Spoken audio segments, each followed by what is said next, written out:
Family, नमस्ते, सत श्री अकाल, अस्सलाम वालेकुम। कैसे हैं आप? आई होप आप लोग बहुत अच्छे होंगे, अपने पेरेंट्स का ख्याल भी काफ़ी अच्छे से रख रहे होंगे। आई विश कि आप और आपकी फैमिली हमेशा हेल्दी रहे और एन्जॉय करें। जैसा कि पिछली वीडियो में हमने ये देखा था कि मोहम्मद सल्लल्लाहु अलैहि वसल्लम जी का जन्म हो चुका था, लेकिन उनका जो जन्म के बीच इतनी ज़्यादा प्रॉब्लम्स थी कि उनके जन्म से पहले ही उनके पिताजी का देहांत हो गया था। लेकिन उनका जो पैदा होने का जो साल था, उस साल को किस नाम से जानते हैं, क्या आप लोग को पता है? अगर आप लोग को पता है तो प्लीज़ इसे कमेंट करिएगा और हमें बताइएगा कि वो जिस साल में पैदा हुए थे, उस साल को क्या बोलते हैं? तो हम आपको बता दें कि उस साल को अरबी में बोलते हैं आमुल फ़ील।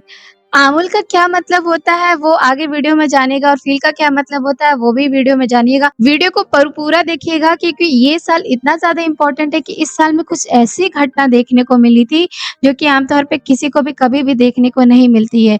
तो चलिए वीडियो को पहले पूरा देख लेते हैं, लेकिन अगर आप चैनल पे नए हैं तो प्लीज़ सब्सक्राइब करिएगा, लाइक करिएगा और शेयर ज़रूर करिएगा। तो लेट्स गेट स्टार्टेड। अस्सलाम वालेकुम दोस्तों, कैसे हो? उम्मीद है कि सब खैरियत से होंगे। अल्लाह आप लोगों को ऐसे ही खुश रखे। सरकार दो आलम सल्लल्लाहु अलैहि वसल्लम की पूरी जिंदगी पर बनने वाली वीडियो सीरीज का जिसका नाम मोहम्मद सब के लिए है, उसका ये चौथा हिस्सा यानी पार्ट 4 है। कल हमने सरकार दो आलम सल्लल्लाहु अलैहि वसल्लम की पैदाइश के बारे में बड़ा तफसील से सुना, लेकिन क्या आपको पता है जिस साल सरकार दो आलम सल्लल्लाहु अलैहि वसल्लम की पैदाइश हुई उस साल को अरबी में आमुल फील कहते हैं। आम अरबी में साल को कहते हैं और फील हाथी को कहते हैं, यानी हाथियों वाला साल। इसलिए कि उसी साल हाथियों वाला एक बहुत बड़ा वाकया हुआ था जिसका जिक्र कुरान पाक की एक सूरत जिसका नाम भी सूरह फील है, यानी हाथी वाली सूरत, खास उस सूरत में उस पूरे वाकये का जिक्र है। हुआ ये था कि काबे की अजमत और लोगों के दिल में काबे की अकीदत और शोहरत से जल भुनकर यमन के गवर्नर अबरहा ने इरादा किया कि क्यों ना यमन में भी एक ऐसा शानदार कनीसा गिरजा घर बनाया जाए जिसकी मिसाल दुनिया में कहीं भी ना हो और वो काबे से भी बड़ा और खूबसूरत हो।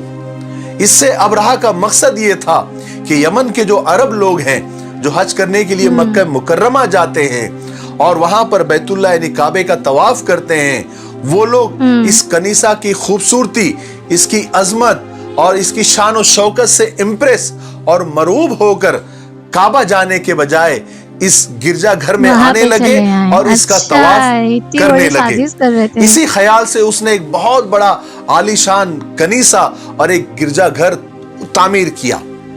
इसी ख्याल से अबरहा ने एक बहुत बड़ा और आलीशान कनीसा और गिरजा घर तामीर किया और बहुत बुलंद, बहुत आलीशान कि नीचे खड़ा हुआ आदमी ऊपर नजर नहीं डाल सकता था और उसको सोने, चांदी, हीरे, जवाहरात से आरास्ता और पैरास्ता यानी सजाया धजाया और पूरे मुल्क में ऐलान कर दिया कि अब यमन के लोग मक्का न जाए, काबा न जाए, बल्कि वो अपना हज, अपना तवाफ यहीं पर करे, इसी कनीसा में आकर तवाफ करे और इसी कनीसा में आकर वो इबादत करे।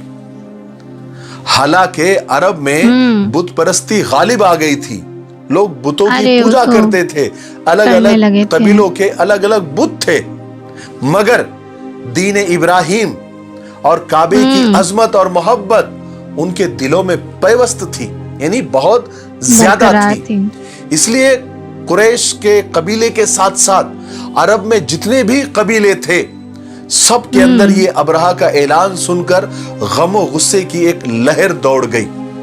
कुरैश में खास तौर से गुस्सा इतना ज्यादा था कि कुरैश के एक नौजवान ने रात के वक्त कनीसा में दाखिल होकर वहां पर गंदगी कर दी और कनीसा को पूरा आलूदा और बदबूदार कर दिया। और एक रिवायत के मुताबिक अरब के कुछ मुसाफिरों ने वहां कनीसा के बाजू में ठहर कर वहां पर अपनी किसी जरूरत के लिए आग जलाई, जिसकी वजह से कनीसा को आग लग गई और कनीसा को बहुत ज्यादा नुकसान हुआ। अब अबरहा को जब इसकी इत्तला मिली, इसकी खबर मिली और बतलाया गया कि किसी कुरैश ने यानी किसी कुरैशी ने ये काम किया है, तो वो तो जलाल में आ गया, गुस्से में आ गया। उसने कसम खाई कि मैं इनके काबा की ईंट से ईंट बजा दूंगा और उसकी तैयारी भी शुरू कर दी। अबरहा ने अपना खास हाथी जिसका नाम महमूद था उस पर सवार हुआ और पूरा हाथियों वाला लश्कर तैयार किया और काबे पर हमला करने के लिए निकल पड़ा। पूरा लश्कर हाथियों वाला था, क्योंकि अब्रहा का प्लान यह था कि काबा के सुतूनों में लोहे के मजबूत और लंबी जंजीरें बांधकर उनको हाथियों के गले में बांध दिया जाए और हाथियों को हाँक दिया जाए। तो होगा ये कि एक ही झटके में सारा बैतुल्ला और पूरा काबा नाउजुबिल्लाह जमीन पर आकर गिर जाएगा और एक ही झटके में काम खत्म हो जाएगा। जब अरब में इस प्लान की खबर और इस हमले की खबर पहुंची तो सारा अरब और उसके जो कबीले थे वो सब मुकाबले के लिए तैयार हो गए।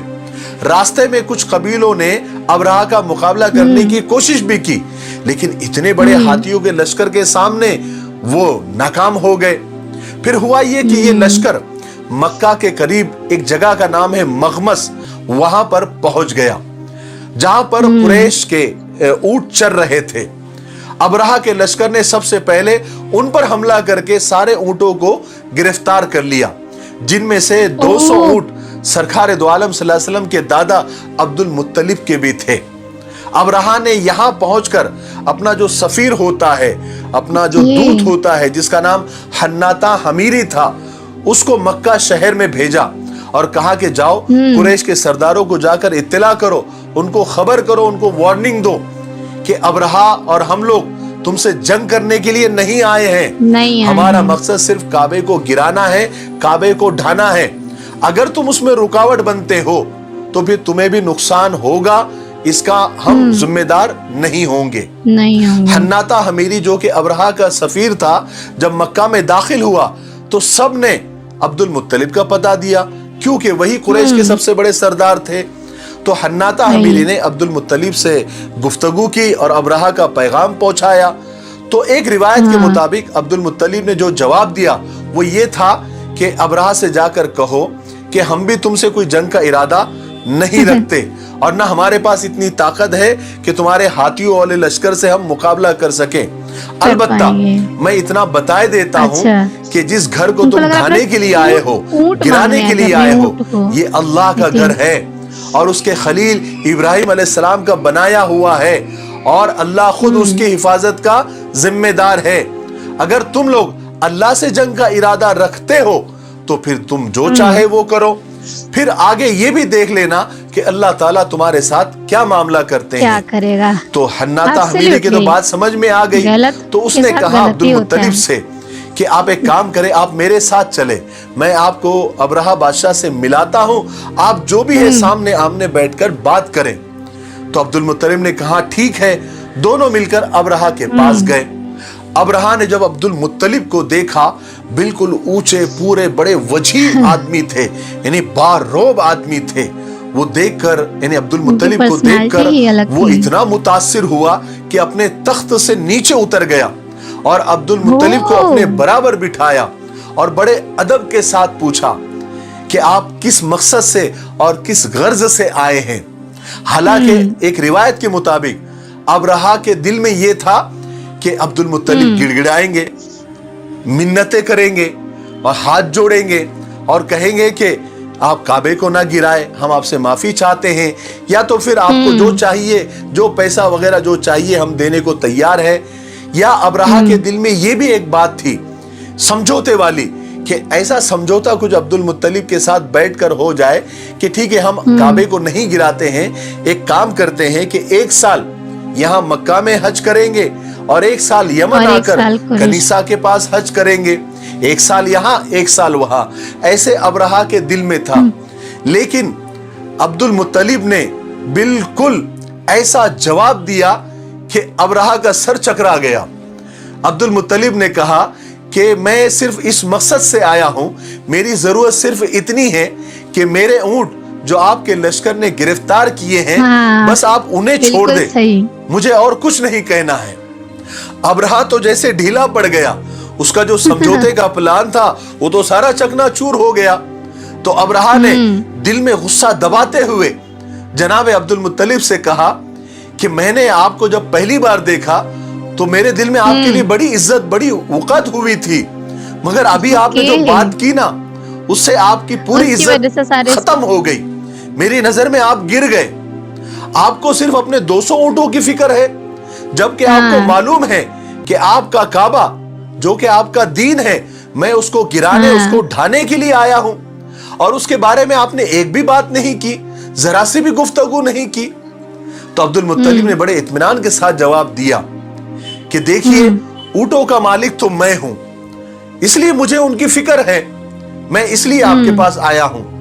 और काबा, उसका मालिक मैं नहीं हूं, उसका मालिक तो वो अजीम हस्ती है, और वो अपने घर की हिफाजत करना जानता है। अब्रहा ने गुस्से में कहा कि तुम्हारा खुदा भी आज मेरे हाथ से उसके घर को बचा नहीं सकेगा। अब्दुल मुत्तलिब ने बड़ी बेनियाजी के साथ जवाब दिया, तुम्हें इख्तियार है, तुम जो चाहे वो करो। बहरहाल अब्दुल मुत्तलिब के ऊंट अब्रहा ने वापस कर दिए।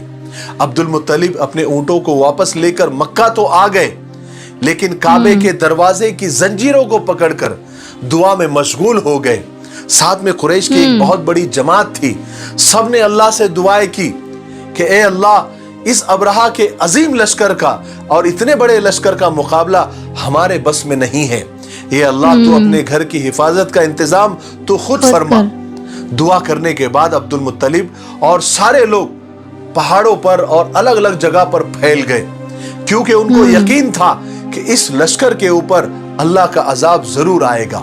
इसी यकीन की वजह से उन्होंने अब्रहा से सिर्फ अपने ऊंटों का मुतालबा किया था, यानी अपने ऊंटों के बारे में बात की थी, काबे के बारे में कोई बात नहीं की, क्योंकि वो जानते थे कि इस लश्कर पर अल्लाह का अजाब आएगा और अल्लाह ताला अपने घर की हिफाजत करेगा।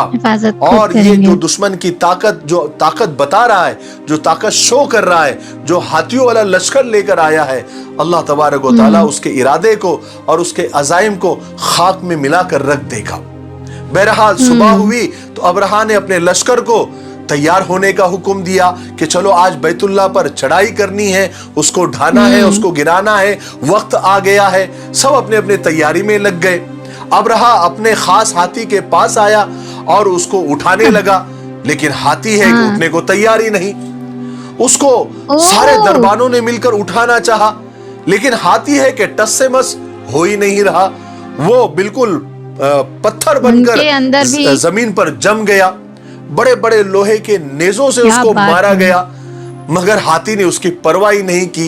यहां तक कि उसके नाक में लोहे के आंकड़े डालकर उसको खींचने की कोशिश की गई, लेकिन वो हाथी खड़ा ही नहीं हुआ। हाँ, इतना जरूर हुआ कि उस हाथी के मुंह को यमन की तरफ करते तो उठ के खड़ा हो जाता, मुल्क के शाम की तरफ करते तो भी उठ के खड़ा हो जाता, और मक्का की तरफ करते तो बैठ जाता और जमीन पर जम जाता। अब ये तो अल्लाह का करिश्मा था जो यहाँ जाहिर हुआ। दूसरी तरफ दरिया की तरफ से कुछ खास परिंदों की कतारें झुंड की शक्ल में आती हुई नजर आई। हर परिंदे के साथ 3 कंकरियां थी, और कंकरियां बिल्कुल चने और मसूर के बराबर थी, एक चोंच में और 2 पंजों में। और परिंदे भी बड़े अजीब तरह के थे जो इससे पहले दुनिया में नहीं देखे गए। जिस्म में कबूतर से भी छोटे थे, और उनके पंजे लाल और सुर्ख थे। हर पंजे में एक एक कंकर और चोंच में एक कंकर था। वो फौरन आए और अब्रहा के लश्कर के ऊपर बिल्कुल छा गए, यहां तक के अब्रहा के लश्कर के ऊपर उन परिंदों की वजह से बिल्कुल छाव और साए की तरह हो गया। सूरज नजर ही नहीं आ रहा था। अब हुआ यह कि परिंदों ने अब्रहा के लश्कर को घेर लिया। अब उन परिंदों ने वो कंकरियां छोड़ना यानी गिराना शुरू कर दिया। तो एक एक कंकरी बंदूक की गोली की तेजी से जमीन पर आती थी और फौजी के सर में घुसकर उसके बदन को पार करते हुए हाथी के जिस्म में घुसकर जमीन में धंस जाती थी, जिसकी वजह से वो फौजी भी और हाथी भी जमीन पर लुढ़क जाते थे। अल्लाह का दूसरा अजाब अब्रहा के लश्कर पर यह आया कि खारिश की यानी खुजली की बीमारी फैल गई वो कंकरियां गिरने के बाद, और तमाम लश्कर को इतनी जो बच गए थे उनको इतनी जोर से खुजली आई कि जब वो खुजाते थे तो चमड़ी हाथ में आ जाती थी, उनकी चमड़ी उतरने लगी, जिसकी वजह से भगदड़ मच गई। ये अजाब देखकर हाथी खुद भागकर खड़े हुए, बिल्कुल तितर बितर मामला हो गया। यहाँ तक कि किताबों में आता है कि बहुत सारे अबरहा के फौजी अपने ही हाथियों के पैरों तले रौंद कर मारे गए। लेकिन अबरहा चूंकि ये तो बादशाह था, ये सबसे बड़ा था, इसलिए अल्लाह तबारक व तआला को इसको सख्त सजा देनी थी, इसको तड़पा कर मारना था, क्योंकि अल्लाह के घर को गिराने के लिए आया था। तो वो फौरन हलाक नहीं हुआ, अल्लाह ने उसको फौरन हलाक नहीं किया, बल्कि उसके जिस्म में ऐसा जहर चढ़ गया, सरायत कर गया कि उसका एक एक जोड़ सड़कर गिरने लगा, आहिस्ता आहिस्ता। इसी हाल में वो वापस यमन भी लाया गया और दारुल हुकूमत, जो यमन की दारुल हुकूमत थी, सना पहुंचते पहुंचते उसका सारा बदन टुकड़े टुकड़े होकर बह गया और वो वहीं पर मर गया। और इसी तरह अल्लाह तबारक व तआला ने अबरहा को हलाक किया और अपने घर की हिफाजत की। आज के लिए इतना काफी है, क्योंकि वीडियो काफी लंबी हो रही है। 5वें हिस्से में हम सुनेंगे कि सरकार दो आलम सल्लल्लाहु अलैहि वसल्लम के पैदा होने के बाद, इस दुनिया में आने के बाद दुनिया में क्या क्या अजीब करिश्मे हुए, यहूदी दुनिया में किस तरह खलबली मची, कहाँ क्या हुआ, देखा ये दुनिया के कोने कोने में किस तरह स्टार्टिंग तो काफी सरकार के आने की लेकिन खबर पहुंची और जमीन से लेकर आसमानी दुनिया तक किस तरह खुशियां मनाई जाने लगा था कि बस थोड़ा इंतजार करें, कितना बुरा हो रहा था, क्योंकि पूरी उम्मत के लिए और पूरी इंसानियत के लिए बुरा खैर और भलाई की दुआ करते सोचेंगे रहें। अस्सलाम वालेकुम व रहमतुल्लाहि व इतना ज्यादा बरकातहू। बुरा हो जाएगा कि आप उसको पूरी जिंदगी में ठीक नहीं कर सकते हैं। ऐसा ही कुछ इस स्टोरी में भी सुनने को मिला था कि जब अब्राहा ने काबा को गिराने की कोशिश की थी तो उनके और उनके फौजियों के साथ कितना ज्यादा बदसलूकी हुई थी, कितना ज्यादा उनके ऊपर अजाब आया था। और अब्दुल मुत्तलिब और उनकी जो वहाँ की फैमिली थी, उन लोगों के दिल में ईमान था, उन लोगों का दिल सच्चा था, वो काबा को बचाना चाहते थे। लेकिन अब्राहा की इतनी ज्यादा फौज थी, उसमें हाथियां थे, ऊंट थे, बहुत सारे जानवर भी थे, लोग भी थे, उससे मुकाबला करना बहुत ही ज्यादा इम्पॉसिबल था। तो उन लोगों ने खुद में ही ट्रस्ट दिखाया था और ऊपर वाले से कहा था और अल्लाह से कहा था कि आप अपने घर की हिफाजत खुद करें। लेकिन जब ये कहते हैं ना कि अगर आप किसी चीज को शिद्दत से चाहते हैं तो पूरी कायनात मिलकर के वो आपको पहुंचा देती है आपके पास ही। तो वहाँ के लोगों की ये शिद्दत थी कि जो हमारा काबा है वो बच जाए। तो छोटे छोटे पंछियों ने भी उन लोगों का सपोर्ट किया था और अपने चोंच में, अपने पैरों में कंकड़ ले करके काबा की तरफ आए थे। और जब उन्होंने कंकड़ छोड़ा तो पूरे कंकड़ इतने ज्यादा स्पीड से ऊपर से नीचे आए थे कि वहाँ के सारे सैनिक जो काबा को नष्ट करने आए थे वो मारे गए थे, हाथी भी भाग गए थे। और जिसकी इतनी गंदी खोपड़ी थी, जो कि काबा को गिराने आए थे, उनका तो ऐसा हाल हुआ लास्ट में कि शायद उनको जो जिन्होंने देखा होगा वो दोबारा ऐसी गलती करने की कोशिश नहीं करेंगे। तो आपको वीडियो और रिएक्शन कैसा लगा हमें बताइएगा जरूर। अगले वीडियो में हम लोग ये बात करेंगे कि जब मोहम्मद साहब का जन्म हुआ तो फिर दुनिया में कैसे कैसे चेंजेस आए थे, क्या क्या चीजें देखने को मिली थी। तो थैंक यू सो मच। अगर आप चैनल पे नए हैं तो प्लीज सब्सक्राइब करिएगा, लाइक करिएगा और शेयर जरूर करिएगा। मिलते हैं अगली वीडियो में। Bye, take care.